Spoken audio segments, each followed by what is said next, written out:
Olá, meu querido aluno, olá, minha querida aluna, tudo bem? Vamos falar hoje de regra de Mandela. Então vem para cá. Regra de Mandela. O vídeo não está com o título errado, não. O nome é regra de Mandela mesmo. Newton, não, é porque aí tem regras mínimas para o tratamento da pessoa em condição de privação de liberdade. Pois é, as regras de Mandela enunciam, certo? As regras mínimas para o tratamento da pessoa em condição de privação de liberdade mesmo. Nilton, deixa eu te perguntar uma coisa. O que é que essa pessoa em condição de privação de liberdade ela está fazendo? Simples. Pegar aqui o pincelzinho preto, você vai ver que essa pessoa aqui, ela terá direitos que não serão suspensos por conta da sua condição de privação de liberdade e umas garantias continuarão reinantes para que ela não seja submetida a todo tipo de tratamento. Nilton, quais são os documentos que a gente vai usar como base? Simples. A gente vai usar como base aqui a Declaração Universal dos Direitos Humanos, bota aqui, a Declaração Universal dos Direitos Humanos. A gente vai usar como base a Convenção Americana de Direitos Humanos, isso só no comecinho, e a gente vai usar como base também a Constituição Federal de 88.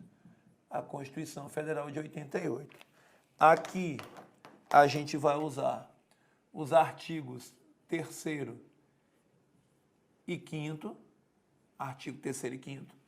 Aqui os artigos 4º e 5º e aqui o artigo 5º.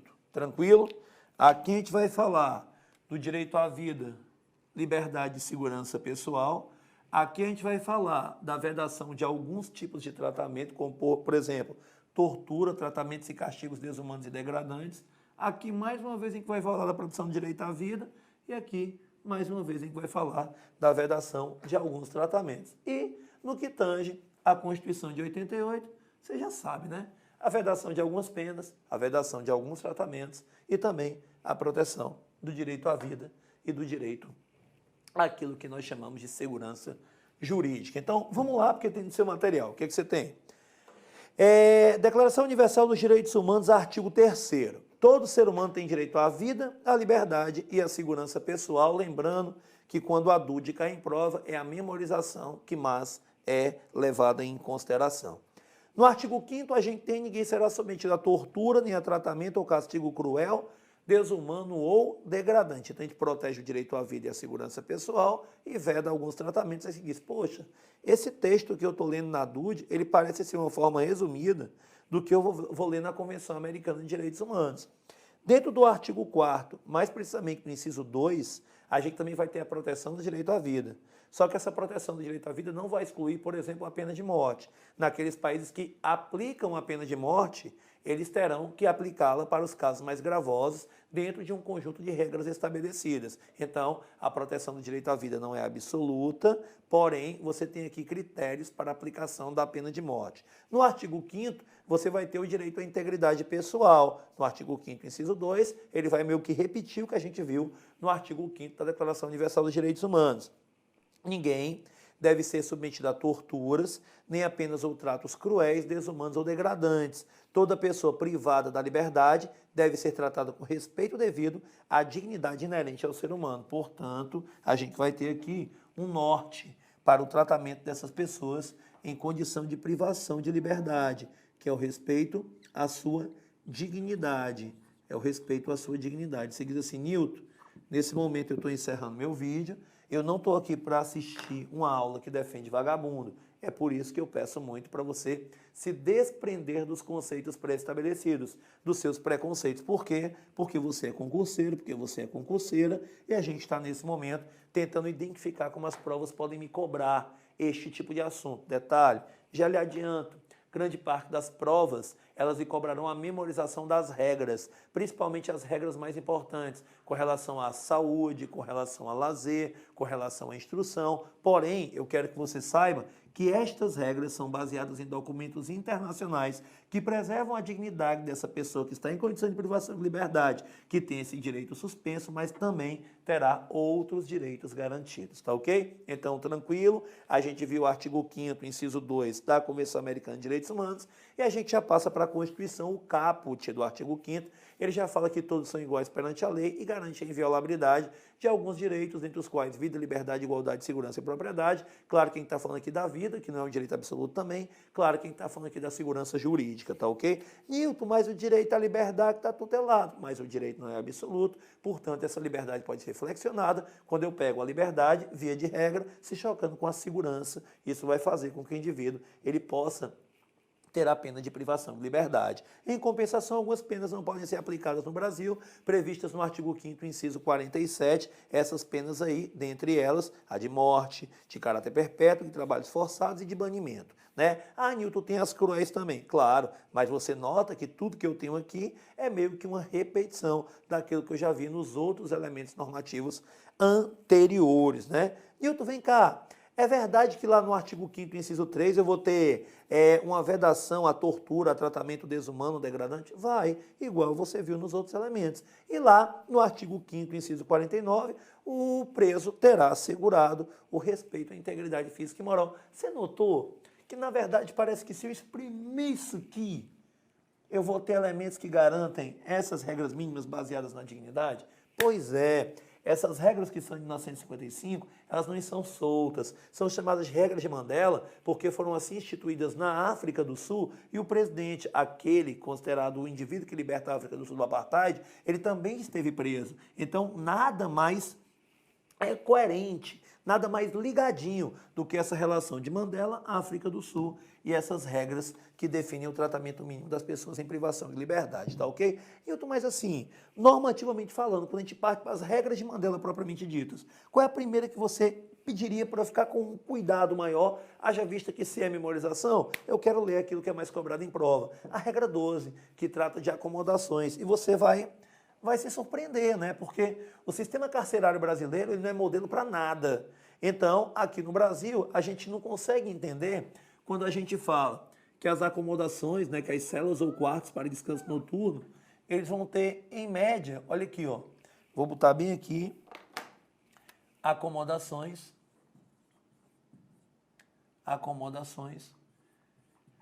e vou colocar aqui qual é o pedido. O pedido é de quantos presos por cela? Vamos chamar de cela. O pedido é de um preso. Nilton, mas tem trabalhador que sol a sol garante o sustento da família com o suor do seu trabalho e não vai ter um quarto exclusivo para o seu descanso. Pois é isso que deixa a gente com raiva, é isso que deixa a gente indignado, é isso que aumenta o nosso preconceito. É o fato de nós termos regras que garantem a dignidade quando vimos que essa dignidade não é garantida sequer às pessoas que estão em condição de liberdade. Então, é por isso que eu peço para você se desprender dos seus preconceitos. Olha a regra de Mandela, olha aí o que tange as acomodações, olha a regra 12. As celas ou quartos destinados ao descanso noturno não devem ser ocupadas por mais de um preso. Isso é um pedido, né? Mas olha aí, se por razões especiais, tais como superlotação temporária, que no Brasil é permanente, né? For necessário que a administração prisional central faça uma exceção à regra, Nilton, aí também que pode ter exceção. Olha o que é que ele está falando. Não é recomendável que 2 presos sejam alojados em uma mesma cela ou quarto. Está discutindo aqui se podem ficar 2 na mesma cela ou quarto. A gente tem aqui no Brasil celas com 30, 40 e ninguém está protegendo, tá ok? Nilton, o ponto número 2 da regra 12 fala, onde houver dormitórios, estes deverão ser ocupados por presos cuidadosamente selecionados, como sendo capazes de serem alojados juntos. Durante a noite, deve haver vigilância regular, de acordo com a natureza do estabelecimento prisional, ou seja, evitando que presos que, por motivo de prisão ou por motivos da sua vida pregressa, possam fazer mal um ao outro durante o seu encarceramento, durante a sua situação de privação de liberdade. Então, um preso por cela, se tiver uma superlotação temporária, bota 2, mas vê se eles não são inimigos aqui fora, ou se a condição de um não vai afetar a integridade física do outro, ou até mesmo a própria vida, tá ok? Então, a regra 12, ela inicia aí o trato com as acomodações. Na 14, ou na 13, você vai encontrar aqui, ó. Todos os ambientes de uso dos presos, e em particular, todos os quartos, celas e dormitórios, devem satisfazer as exigências de saúde e higiene, levando-se em conta as condições climáticas e, particularmente, o conteúdo volumétrico de ar, o espaço mínimo e a iluminação, o aquecimento e a ventilação. Ou seja, o ambiente deve ser um ambiente propício ao não prejuízo da saúde física e mental, diria, do indivíduo preso. Nilton, então, pera ainda. 1 por cela, flexibilizando, 2, que não venham a se prejudicar e que tenham todas as condições de higiene, ventilação, tudo aquilo que é necessário para que ele seja bem acomodado. Exatamente. Eu estou lendo isso, está lendo e vai memorizar e vai levar para a prova e vai marcar como verdadeiro e vai ser aprovado na porra do concurso. E se for concurso para agente penitenciário, para policial militar, vai lidar com os indivíduos que ficarão em condição de privação, muitas vezes ao longo de suas vidas, tá ok?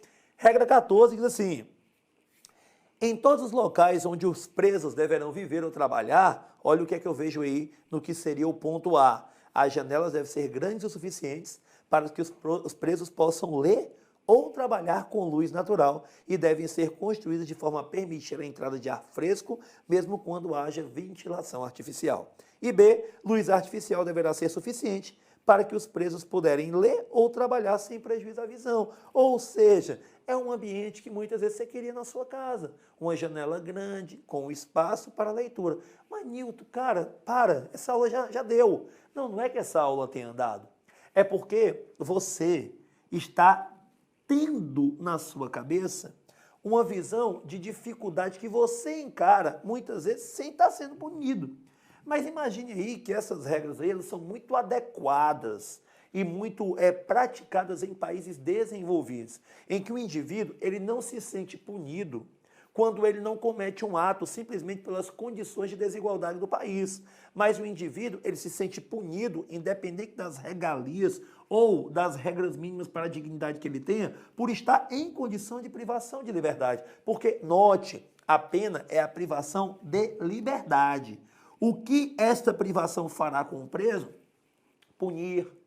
Essa privação, ela vai proteger a sociedade do convívio daquele indivíduo, mas ela também tem uma função, que é a função de ressocialização. Então, o que se tenta aqui é tratar com dignidade, mas muitas vezes você na vida fora da cadeia não tem essa dignidade, portanto, não quer que o indivíduo lá dentro tenha mais do que você. Nilton, mas espera ainda. Então, quer dizer que eu tenho que seguir essas regras para a prova? Tem. Então, Nilton, espera ainda. Vamos para a regra 15. As instalações sanitárias devem ser adequadas para possibilitar que todos os presos façam suas necessidades fisiológicas quando necessário e com higiene e, acima de tudo, olha o finalzinho, decência. Não é o que você vê em muitos estabelecimentos aqui prisionais no Brasil. Pula aí a regra 16, pula aí 17 e vamos para a questão da higiene pessoal, que vai ser inaugurada lá com a regra 18. A gente tem assim, ó. Deve ser exigido que o preso mantenha sua limpeza pessoal.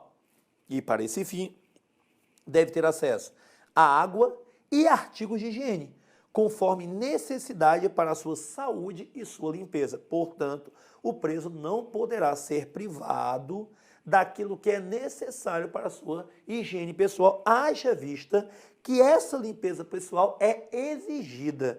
Nilton, e no ponto 2, a fim de que os prisioneiros possam manter uma boa aparência, compatível com o seu autorrespeito, devem ter à disposição meios para os cuidados adequados do cabelo e da barba.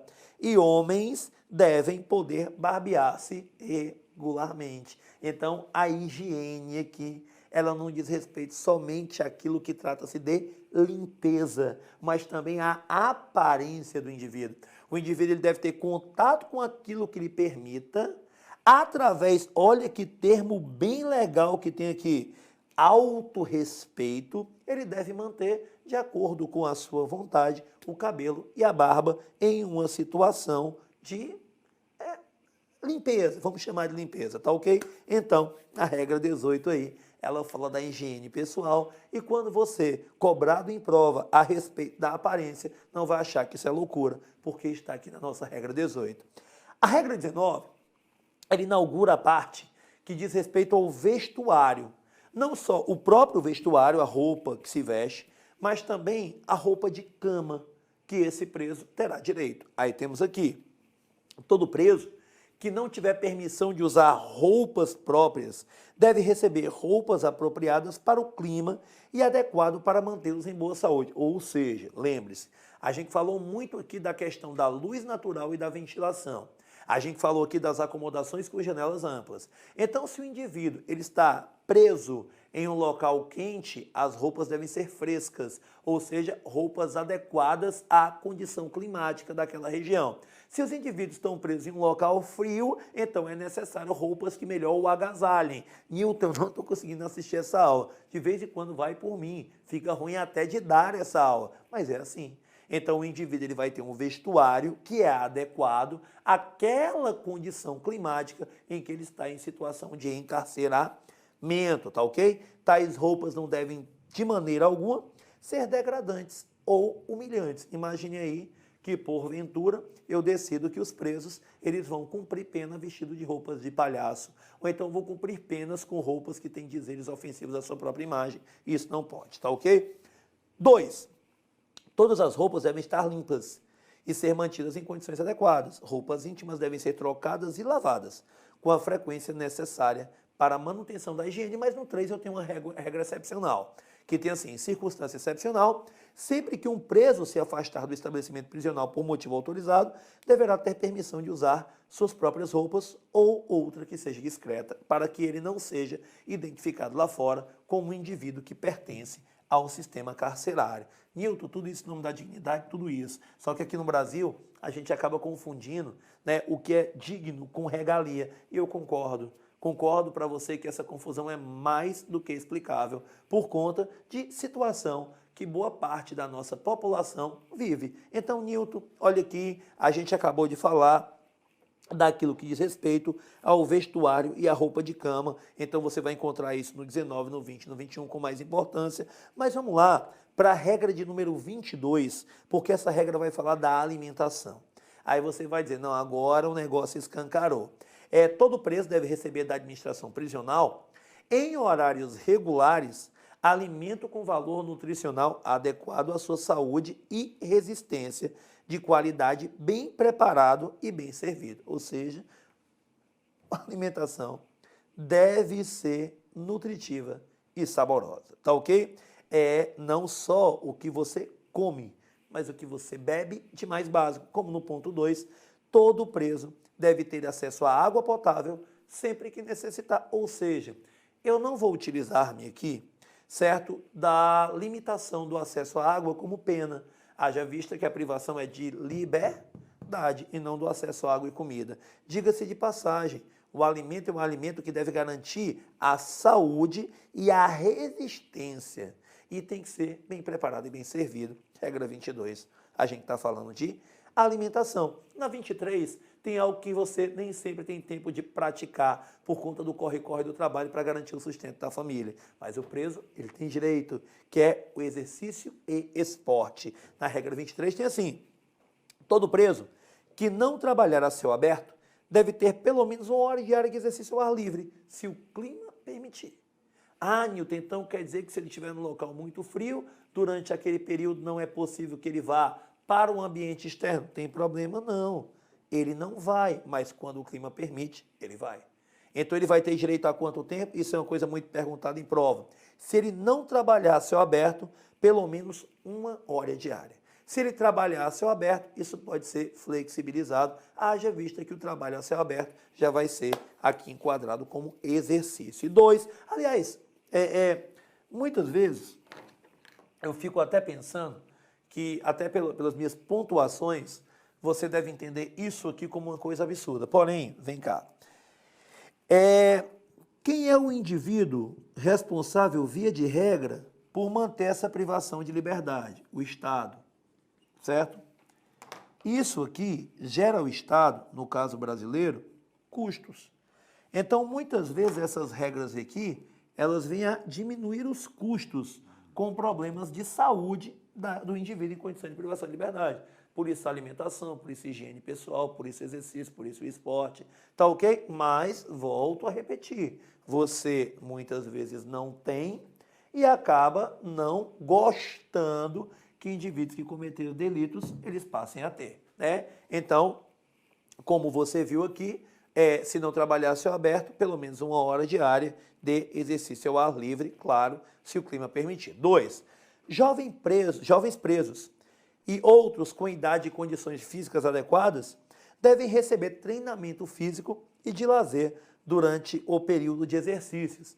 Para este fim, espaço, instalações e equipamentos devem ser providenciados. Então, aqueles que têm condição física adequada, principalmente os jovens, devem ter uma preparação física orientada. Ok, regra 23, exercício e esporte. Não fique com esse risinho aí no canto da sua boca. Não fique dizendo, eu vou ser preso na Noruega para poder ter todas essas regras aplicadas, porque você vai ter coisa melhor, você vai passar no concurso e você vai trabalhar do lado de lá da cela, não do lado de cá, desse lado encarcerado, tá ok? Vamos lá? Serviços de saúde, mais uma vez, uma tentativa de impedir que o Estado venha a gastar recursos com possíveis complicações na saúde desse preso, certo? Regra 24, a gente vai ver se o preso ele vai ter todo o tratamento que ele necessita dentro da unidade prisional ou se ele vai poder ser levado ao ambiente externo para receber esse tratamento. Na regra 24 tem assim, o provimento de serviços médicos para os presos é uma responsabilidade do Estado. Os presos devem usufruir dos mesmos padrões de serviço de saúde disponíveis à comunidade. Aí você começa a gostar, aí é pena, aí é aplicação, né? E os serviços de saúde necessários devem ser gratuitos, sem discriminações, motivada pela sua situação jurídica, que é a situação de privação de liberdade. Pulo da 24, vamos para 25. A gente pula a parte 2, vamos para 25. Toda unidade prisional deve contar com um serviço de saúde incumbido de avaliar, promover, proteger e melhorar a saúde física e mental dos presos, prestando particular atenção aos presos com necessidades especiais ou problemas de saúde que dificultam sua reabilitação. Portanto, a unidade prisional vai contar com um serviço de saúde que é incumbido de quê? Avaliar, promover, proteger e melhorar a saúde física e mental do preso. Nilton, é só o médico? É não, olha no ponto número 2. Os serviços de saúde devem ser compostos por equipe interdisciplinar, com pessoal qualificado o suficiente, atuando com total independência clínica e deve abranger a experiência necessária de psicologia e psiquiatria, ou seja, não é só saúde física, é também saúde mental e ainda vamos acrescentar aqui o serviço odontológico, ou seja, os indivíduos, eles têm acesso à saúde, a responsabilidade é do Estado e eles não podem ter tratamento diferencial no que tange ao acesso a essa saúde, tá ok? Você vai encontrar também uma regra importante lá na 27, essa aqui cai muito em prova, tá ok? Olha a 27. Todos os estabelecimentos prisionais devem assegurar o pronto acesso à atenção médica em casos de urgência. O preso teve um infarto, tem que ter esse acompanhamento. Os presos que necessitarem de tratamento especializado ou de cirurgia devem ser transferidos para instituições especializadas ou hospitais civis. Se as unidades prisionais possuírem instalações hospitalares, deve contar com pessoal e equipamento apropriados para prestar tratamento e atenção adequada aos presos e a eles encaminhados. Detalhe, portanto, a saúde do preso é responsabilidade do Estado e saúde não é gratuita, né? A manutenção da saúde, a melhoria da saúde não é gratuita. Então o Estado tem a responsabilidade de garantir a saúde desse preso, deve contar com uma equipe interdisciplinar, mas em caso de urgência, ou se você preferir o termo emergência, esse preso pode ser removido a uma outra unidade hospitalar fora da penitenciária e ele lá vai ter o atendimento necessário. Se a penitenciária ela contar com elementos que possam, né, com a estrutura para o atendimento, deve ter equipamento e pessoal necessário. Então, a gente falou de acomodações, a gente falou de higiene pessoal, a gente falou de alimentação, a gente falou de saúde, isso aí é um dos pontos que mais são cobrados. São pontos dos mais cobrados em prova, principalmente, foca neles, vai memorizar, porque é a melhor coisa que você faz, e vamos para os exercícios, tá ok? Exercícios. De acordo com as regras mínimas das Nações Unidas para o tratamento dos presos, a gente também chama de quê? De regras de Mandela. Regras de Mandela. Ok? Item A. É vedado o uso de correntes e ferros. Isso é correto. É vedado o uso de correntes e ferros nos reclusos com o intuito de punir. Ok. Salvo exceção. Regras minuciosas sobre seu fundamento e sua necessidade. Essa exceção aqui vale para outros instrumentos. Outros instrumentos. Não para correntes e ferros. Então, o item está incorreto. Depois você vai pesquisando para saber, artigo por artigo, onde estão as respostas. B. As celas ou locais destinados ao descanso não devem ser ocupados por mais de um recluso. Por incrível que pareça, vem para cá, ó. As acomodações, elas devem ser individuais. Em caso de situações excepcionais, como, por exemplo, superlotação temporária, eu vou acabar tendo a necessidade de ter 2 reclusos. Diga-se de passagem, tenho que ter cuidado na triagem, para que eu não coloque um recluso junto ao outro e estes possam atentar contra a vida ou até mesmo contra a integridade física do outro. Então, o item B até agora está ok. Se por razões especiais ou excepcionais for necessário que a administração penitenciária adote exceções a essa regra, deve-se evitar que 2 reclusos sejam alojados numa mesma cela ou local 100% verdadeiro. Essa aqui é a resposta da questão. Vamos deixar bonitinho, vou marcar ela toda em vermelho. C. Podem, em vários casos, haver pena de redução de alimentação. Em vários casos, não. E não seria necessariamente uma pena, mas restrições por ordem médica, tá ok? D. É vedado aos reclusos apenas a posse de dinheiro, permitindo-se, porém, que objetos de valor, peças de vestuário e outros objetos que lhe pertençam, desde que não ofereçam risco à integridade física dos demais, prisioneiro permaneçam com eles. Mentira. São entregues a alguém da família ou são guardados lá no ato da sua prisão. E em circunstâncias ordinárias, os agentes que assegurem serviços que os põem em contato direto com os reclusos devem estar armados, desde que devidamente treinados para o uso de armas, não em situações ordinárias, mas em situações excepcionais ou extraordinárias. Portanto, o item E está incorreto também. Ok? Resposta correta, item B. Espero que você não tenha ficado com tanto preconceito na aula de hoje. A gente vai se encontrar, vai dar tudo certo e a gente está aqui preparando você rumo à posse no seu concurso. Até mais. Valeu.